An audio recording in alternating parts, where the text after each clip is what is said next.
Bike riding जो है वो एक क्रेज़ है और मुझे भी इस चीज़ का बहुत ज़्यादा शौक़ है।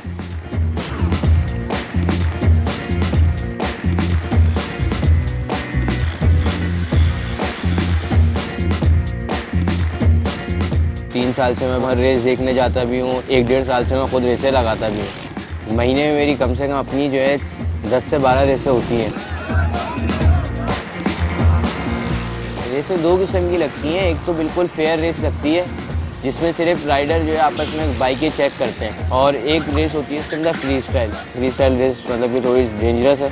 उसमें वो आपस में एक दूसरे को साइडें वगैरह भी देते हैं, उसके अलावा लात वात भी मार के गिराने की कोशिश करते हैं और गिरते भी हैं, एक्सीडेंट भी काफ़ी होते हैं।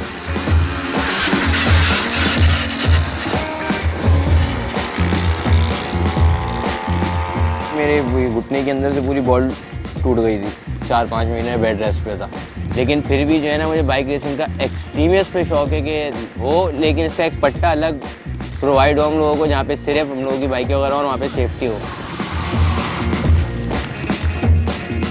Want more? Download the AJ Plus mobile app and join the conversation. Available in your app store now.